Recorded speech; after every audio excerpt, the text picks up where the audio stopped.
السلام عليكم ورحمة الله وبركاته.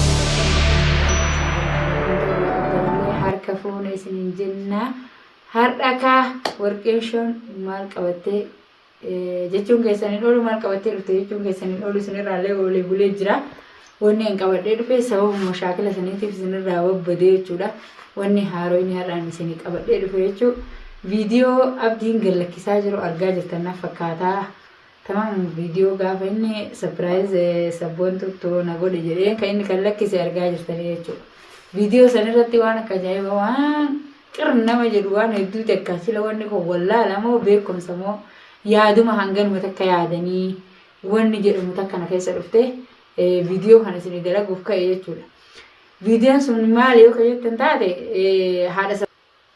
هذا سبون تو يا منيتي هذا سبون تو تيمال جرنين هذا سبون توتين سبون تو هرقا مالي ففتة بكتنا دفته بكتنا مو يقدر دفته قسم بكتنا دفته سبون تون أبدي قاعد ما تشوف دي أصلا مجون تون وفي سيتي دقسته مجون تون المودايمة وفي سيتي دقسته أبدي سبرايز قوته وفي سيتي مو سيرت سلا أبدي توسي تنا دقسه إسي تنا كتوبة تقولتها takka jedha safuu oromoo cabsu lammaffaa achirraa achi dabranii maal jedhan haadha sabboontuu yaamnee abbaa ni qabdi mucoon tun abbaa qabdi ardaa qabdi biyyee qabdi gosa qabdi ilmoon haadhaaf abbaan qabneyyuu gosatu itti taree gosatu ilmoo namaa kannatti beekna nuti akka aadaatti tamam akka aadaa oromoo guutuutti jechuudha tamam keessattuu aadaan arsii adda jechuudha kanammoo hunda cabsanii asuma garagalanii haadha sabboontuu mucayyoon ta'e kun akkanatti dhufte abdii kutubaa godhadhaa abdii waliin nikaa godhachuu deemaa qubee abdii waliin godhachuu deemaa ofii kiyyaa sapiraayizii isa godhuu deemaa jettee dhuftee jirti eega dhufte ammoo kunoo qubee godhuufii deemtiiti ati garaan ulaafa jennee si kadhachuuf deemnaa jedhanii haadha sabboontuu fidanii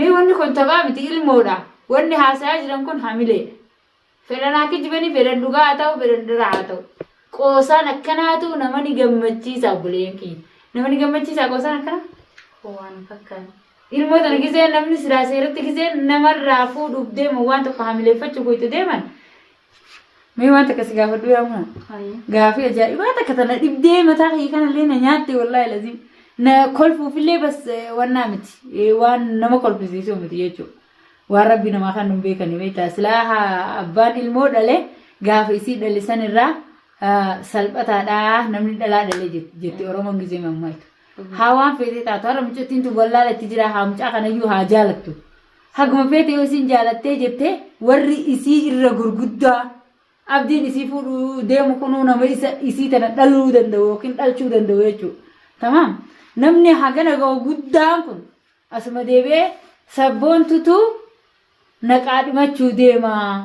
Dhiiran nama qaadhimatu moo dubartiin nama qaadhimatu akka aadaa ambattillee dhiira moo dubartiin nama qaadhimatu antana abartana dhibde tanaa dhiira moo dubartiin nama qaadhimatu nuti kadha geenne dhiiran nama qaadhimatu isii daa'ima kichuu tanaa miti tiarra tagizee lama gizee sadii heerumteeyyuu bakka abbaa fi haadha qabdutti yoo haadhaaf abbaan isii sunuu hin jiraatin gosatu isii tana namaa kennee namaa qaadhima beenanu kanaasuma deebisanii maal jedhanii numa akka taphaa waa'ee ashangulliitii wayii se'anii se'amchoo daa'imummaa isii arganiiti as deebanii maal jedhanii haadha sabboontu situ garaan ulaafa si qabne si wayne egerii muutii biraatti jijjiiran malee ban si wayne si qabne rabbii jedhiiti mucayyoon ishiniif jettee kun bakka tana dhuftee mucaa sapiraayiz godhuuf deemtiiti tamaam akkanaa mucayyoonuu kennita maarree gaafa ati ulaaftee mucayyoon nikaa nuu seente achi boodaa dhabbatti dhahinaa jedhan ilmoon ta dubartiiti moo ta dhiirati awwala ilmoon tanuma dhiirati ilmoon abbumarraa kadhatamti malee ilmoo dubartirraa kadhatamtu hin dhageenya awwal marraa dhageenya awwal marraa kana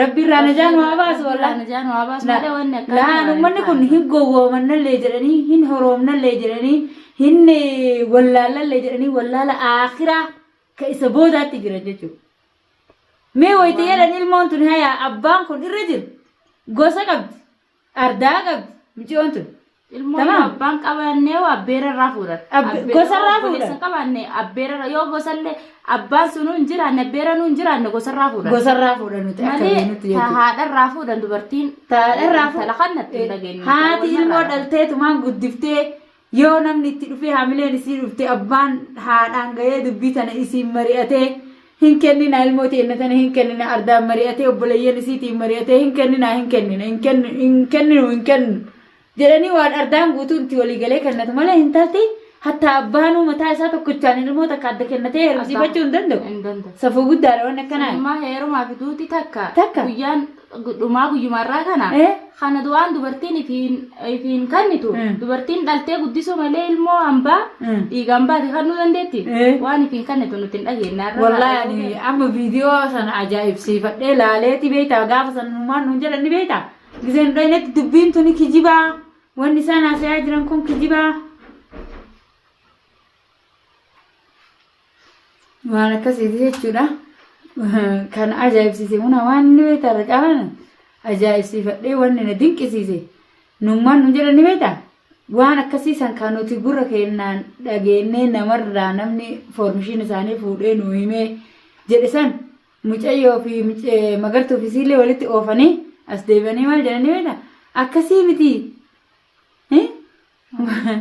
Magartuu yoo feete haa na jibbitu yoo feete na haa jaalattu yoo feete haa gammaddu yoo feete haa dhiiftu akka magartuun hin gammanne ammoo hin beeka akka magartuun aartu ammoo hin beeka waan gaarii kam dalagaa jirti namni sii gammadu mucattii tan. Maali wanni gammadiniif sunoo tun gaarummaa ofii of kennaa jirti. Ofiif kennaa jirti. Mee garam gammadaniif. Akkam jaanii irraa gammadaniif. Tanaa baran tana dhiftee tanaa bara astaghfirullah alazim yaa rabbi yaa Allah samanul akhiri. Rabbi khayri yaa godhu wallahi lazim waa hedduu takka nama jibbisiisu tokka sanirratti kaaniiti ammallee deemtee magartuun bakka san dhayxee gaafii gaafattee jechuudha dubbii tana dhageetteena dubbii tana dhageettee gaafii gisee isin gaafattee jette magartuu achitti itti yaa'anii wanni achi jiru sun guutuun dhalaan achi walitti qabamte mumkin dhalaa nama baay'ee dhala fakkaateen akka haasa'anitti jechuudha dhalaan achi argamte sun guutuun magartuu ta'e achitti tumaan dhukkee irraa kaasanii achi baasanii ofirraa ari'an jechuudha magartuu. Iyo waan sana nu dhagee ture ta magartuu tumaadha san garuu akkanatti addanaan baane malee kun amma isinirraa dhaga'uu kiyya. Naa micattii maal godhu tumarree tanaan magartuu. Magartuu nan dhufeetuma namni abdiin barbaada jedheen jettee waan biraan jenneen. Abdiin barbaadennaan abdiin ati barbaaddu kamaali. Nuti abdii sii beeknaa. Inni abdummaan sunu eegaan jaalattiin yoon jaalanne magartuu tanaa ofirraa dhiisnu malee. Dubartii lama walirra oofuun isaa maali? Abdiin fattaala ree maalish dubartii lama walirratti oofamti shantama walirratti oofaati. Abdiin fattaala yoo as garagalee magartuu fakkaata yoo achi garagalee sabboontuu fakkaata. Tamam. Abdiin bakka takkatti nama gadi dhaaban qabne gartee yoo garan illee goru akka bishaan qorii ka jedhan garan illee dhangala'u yoo garan illee goru garan illee dhangala'u yoo bakka biraa dhaqee ammoo akka nama isii tana beetee yookiin sabboo magartuu tana hin feene magartuu tana atillee quba qabda akka inni itti awwala magartuu tanaan itti waliin dhufe quba qabdu moo quba hin qabdu? Quba qabasa.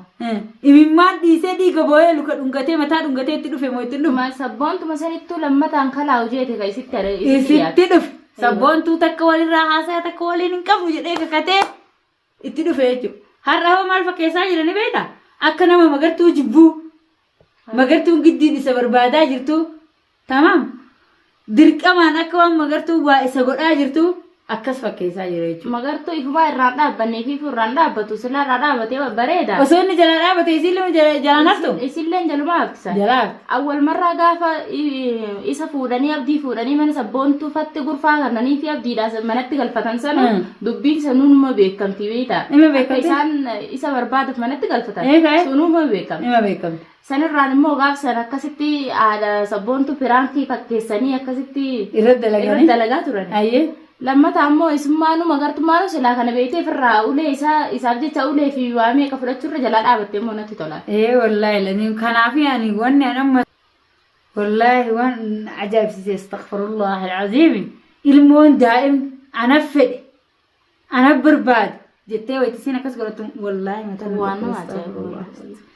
Bar haadha dheessitee karaa ijoollee achi dheessitii bar haadha isii dhalte ta isii dhaltee addi isii abbaa malee isii guddiste.